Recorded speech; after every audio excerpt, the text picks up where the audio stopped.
You've got a million great ideas and you want them all to be perfect, but overcomplicating things and trying to do too much will be ultimately what prevents progress.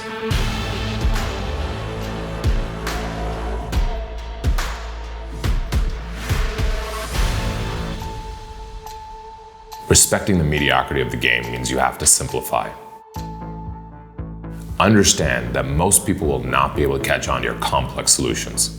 If you overcomplicate things, not only with your clients and your prospects, but your team themselves, they won't understand any of it. And if they don't understand the messaging, the strategy, or how to execute what you've given them, it's all because you're just trying to make it perfect, and you will effectively miss the mark on all of it. Most people think more or less the same way. You have to be pointed with your messaging and your approach. You can't be all things to everyone. If you market to everybody, you market to nobody. Recently, we developed a client sales strategy to differentiate them from other video production companies. Their competitors make the same videos, they use the same cameras and the lenses, and they all have talented cinematographers. But the purpose of our clients' videos were that they were specifically designed for conversion. We all used the same equipment, but we had to take a different approach. So we paid specific attention to the story arc, and we created it from an explicit purpose of conversion.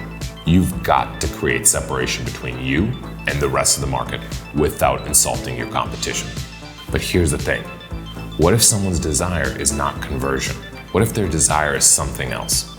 I could say that that would only work for people that wanted to convert and increase conversions. So why don't we create a different version of the script that does exactly that from a differentiation standpoint? That's where respecting the mediocrity of the game comes in, because it's easy to overcomplicate things, because you can take a very simple idea and overcomplicate it very quickly.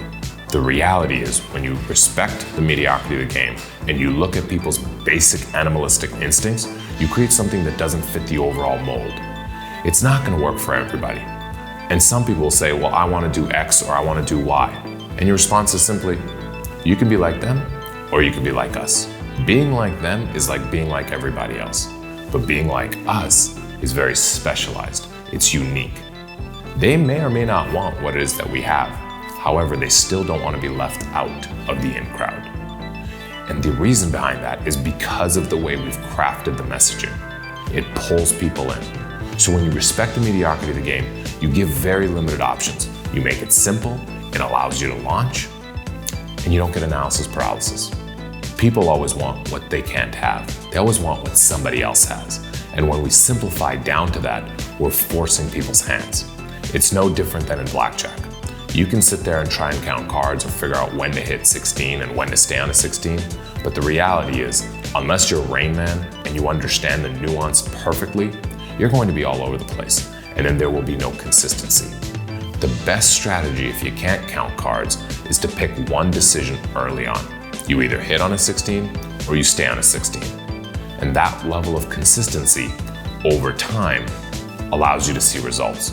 Because otherwise, if you're not focused on making a strong decision, you're going to be all over the place and you won't be able to ride the odds because it's a resetting of the permutation every time. People want so much targeted segmentation, and that's the problem right now. There is a fine line when you can become hyper-personalized and over-personalized, and it simply won't work. If you overcomplicate something, and if you're off, even just by a little bit, you're going to end up being wildly incorrect. Sometimes it's better to leave it up to interpretation and give yourself flexibility in the gray area.